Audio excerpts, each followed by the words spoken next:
আসসালামু আলাইকুম। আল্লাহর অশেষ রহমতে আপনারা কেমন আছেন? আলহামদুলিল্লাহ, আমি আল্লাহর রহমতে খুব ভালো আছি। আজকে শীতের সবজি নিয়ে আসলাম। শীতের সময় বেশি বেশি সবজি খেতে হবে, কারণ সারা বছরই এত সবজি পাওয়া যায় না। শাক পাওয়া যায়, খুবই কম পাওয়া যায়, এত টাটকা পাওয়া যায় না। এখনই বেশি বেশি খেতে হবে। আল্লাহর নিয়ামত থেকে আমরা যেন বঞ্চিত না হই, সে দোয়া করতে হবে।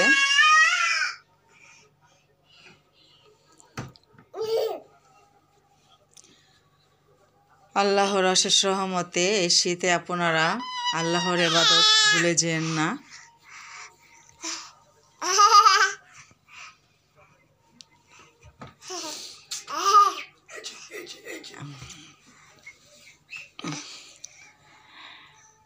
আল্লাহর দয়ায়, আল্লাহর রহমতে এই সবজিগুলো ভাজি হবে, নিরামিষ হবে।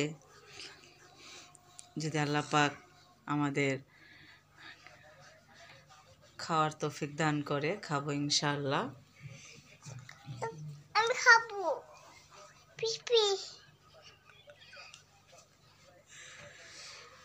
আপনারা 5 ওয়াক্ত নামাজ পড়েন তো, না শীতে আপনারা নামাজ ছেড়ে দিয়েছেন? ওকে, নামাজ পড়তে হবে। আল্লাহর নিয়ামত থেকে যেন বঞ্চিত না হই, সে দোয়া করতে হবে। নিজেরও সবজি লাগিয়ে খাবেন, লাগিয়ে খাওয়ার চিন্তা ভাবনা করবেন। এইগুলো আমার গাছের সাজনা, আমি গাছ লাগিয়েছিলাম, সেই সাজনাগুলো হয়েছে।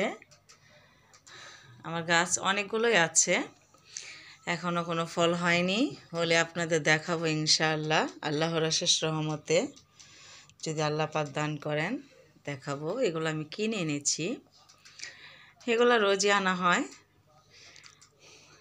আপনাদের আমার আম্মা খাবে, তাই না? তুমি খাবে না? তুমি শাক খাবে, সবজি খাবে? হ্যাঁ, আমার আম্মু খাবে ইনশাআল্লাহ, আল্লাহর অশেষ রহমতে। হ্যাঁ, জি জি। এগুলা মেথি শাক, মিষ্টি কুমড়ো, লাউ, কফি, বেগুন, টমেটো, সিম, শসা, লেবু, পেঁপে, এগুলো দিয়ে আমি ভাজি রান্না করব একসাথে সাদা করে।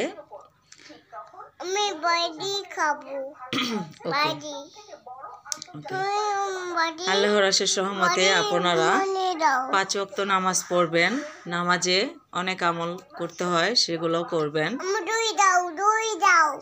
সংসারের রিজিক বাড়বে সবসময় আপনারা লা হাওলা ওয়ালা কুওয়াতা ইল্লা বিল্লাহ পড়বেন, আস্তাগফিরুল্লাহ তুবু ইলাইহি পড়বেন। ইনশাআল্লাহ আপনার সংসারে রহমতের বরকত আসবে। যদি কোনো সবজি গাছ, ফল গাছ লাগান, তাহলে আপনারা নিজের সবজি নিজেরাই খেতে পারবেন, খাবেন ইনশাআল্লাহ। আল্লাহ দান করবেন, নিজেরা খাবেন, পাড়া প্রতিবেশীদের দিবেন, আত্মীয় স্বজনদের দিবেন, যতটুকু হবে চেষ্টা করবেন। ওকে ওকে ওকে হ্যাঁ। এই শীতে আপনারা বেশি বেশি সবজি খাবেন, আপনাদের শরীর স্বাস্থ্য ভালো থাকবে ইনশাআল্লাহ। শাক খাবেন, এই শীতেই নিয়ামত থেকে বঞ্চিত হবেন না, বেশি বেশি খাবেন। শীত চলে গেলে গরমে হয়তো সবজি পাওয়া যায়, কিন্তু এইভাবে টাটকা অনেক সবজি পাওয়া যায় না গরমের সময়। এখন শীতের সময় পাওয়া যায়, গরমের সময় কয়েকটা সবজি পাওয়া যায় না, সেগুলো থেকে বঞ্চিত হবেন না, বেশি বেশি খাবেন ইনশাআল্লাহ। যদি আল্লাহ দান করেন, আপনার তৌফিক থাকে, তাহলে খাবেন ইনশাআল্লাহ। যতটুকু পারবেন চেষ্টা করবেন, খাবেন। নামাজ পড়বেন, জিকির করবেন, কোরআন পড়বেন, হাদিসের বই পড়বেন, আল্লাহকে ভয় করে সবসময় চলার চেষ্টা করবেন, মিথ্যা কথা বলবেন না। আল্লাহর রহমতে সবসময় ভালো থাকবেন ইনশাআল্লাহ, আল্লাহর দয়ায়। সবার সাথে মিলেমিশে থাকার চেষ্টা করবেন। যদি দেখেন ওদের সাথে মিলেমিশে থাকার মতো ওরা মানুষ নয়, তাহলে এড়িয়ে চলবেন।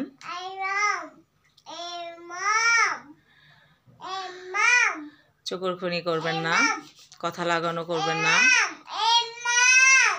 মিথ্যা কথা বলবেন না। যতটা পারবেন পর্দার সহিত চলবেন, 5 ওয়াক্ত নামাজ পড়বেন, কোরআন পড়বেন, অনেক আমল করার চেষ্টা করবেন। হাদিসের বই খুঁজে খুঁজে, দোয়ার বই খুঁজে খুঁজে আমল করবেন। আল্লাহর অশেষ রহমতে সবসময় আল্লাহর হেফাজতে থাকবেন। বেশি বেশি লা হাওলা ওয়ালা কুওয়াতা ইল্লা বিল্লাহ, আস্তাগফিরুল্লাহ ওয়া আতুবু ইলাইহি পড়বেন। আল্লাহর অশেষ রহমতে খুব ভালো থাকবেন। রিজিক বাড়বে, রুজি রোজগার বাড়বে, আয় উন্নতি হবে, আপনার সংসারে শান্তি আসবে, আপনার অস্থিরতা দূর হবে আল্লাহর অশেষ রহমতে। আমার জন্য দোয়া করবেন, আমি আপনাদের জন্য দোয়া করি। যদি আমার চ্যানেলটা আপনাদের একটুকু সাহায্য করে আমল শিখতে, তাহলে আমার চ্যানেলটা সাবস্ক্রাইব করবেন, আমাকে সাপোর্ট করবেন, আমার চ্যানেলটা শেয়ার করবেন, আমার ভিডিওগুলো শেয়ার করবেন বেশি বেশি। আমার চ্যানেলটা সাবস্ক্রাইব করবেন, আমাকে লাইক করে দিবেন। যদি ভালো লাগে করবেন, আল্লাহর ইচ্ছা যদি হয় ইনশাআল্লাহ করবেন। আল্লাহর রহমতে সবাই একদিন না একদিন প্রতিষ্ঠিত হয়, যদি আল্লাহ চায়। আল্লাহ না চাইলে হবে না, আল্লাহ চাইলে হবে ইনশাআল্লাহ। আপনারা সব সময় চেষ্টা করবেন ঘরে বেশি বেশি থাকার জন্য। বাইরে বের হলে পর্দা সহিত চলবেন এবং মানুষের সাথে বুঝে বুঝে মিশবেন। যে ভালো কথা বলে, আল্লাহর কথা বলে, নবী রাসূলের কথা বলে, তার সাথে মিশবেন। আর যে আপনার ভালো কথাগুলো শুনতে ভালোবাসে, তার সাথে মিশবেন। আপনার কথাগুলো যারা ভালোবাসবে না, আল্লাহর কথা বললে ভালোবাসবে না, তাদের সাথে মেশার প্রয়োজন নাই। চেষ্টা করবেন ওনাদের হেদায়েত করার জন্য। হেদায়েত হলে হবে, না হলে নাই। আল্লাহ পাকের ইচ্ছা হলে হেদায়েত হবে, না হলে হবে না। আপনার পাড়া প্রতিবেশী সবাইকে চেষ্টা করবেন, নামাজ পড়ার দাওয়াত দিবেন, আমল করার দাওয়াত দিবেন, পর্দা করার দাওয়াত দিবেন। ওনারা যদি সেটা কবুল করে করবে, আর না হয়তো আপনার কিছু করার নাই। আপনার যতটুকু দায়িত্ব আপনি পালন করবেন। আশা করি আমার কথাগুলো আপনাদের ভালো লাগবে আল্লাহর অশেষ রহমতে। আর যদি ভালো না লাগে আমাকে ক্ষমা দৃষ্টিতে নেবেন। জানি না কার কার কথাগুলো ভালো লাগে, তাহলে কমেন্ট করবেন, আমাকে জানাবেন। আশা করি আল্লাহর অশেষ রহমতে আল্লাহর কথা সবারই ভালো লাগে, আমলের কথা সবারই ভালো লাগে। ইনশাআল্লাহ আপনাদেরও লাগবে। সবসময় চেষ্টা করবেন সত্যের পথে চলার জন্য, ন্যায়ের পথে চলার জন্য। যেখানে দেখবেন মানুষের সমালোচনা হচ্ছে, আপনি প্রতিবাদ যদি করতে পারেন ওখানে থাকবেন। আর যদি প্রতিবাদ না করতে পারেন চলে যাবেন, সরে যাবেন। যদি অন্যায় না সহ্য হয় প্রতিবাদ করার চেষ্টা করবেন। প্রতিবাদ যদি করতে গেলে উল্টো দিক হয় তাহলে দরকার নাই, চেষ্টা করবেন। আর ভিডিওটা বাড়াবো না। আশা করি আমার কথাগুলো ভালো লাগবে। যদি ভালো লাগে আমাকে একটু কমেন্টস করেন, আপনারা আমাকে কিছু জ্ঞান দিয়েন, হাদিসের কথা জানিয়েন কমেন্টস করে। আপনারা সবাই 5 ওয়াক্ত নামাজ পড়েন, কোরআন পড়েন। আজকে আর কথা বাড়াবো না। আল্লাহ হাফেজ। আসসালামু আলাইকুম।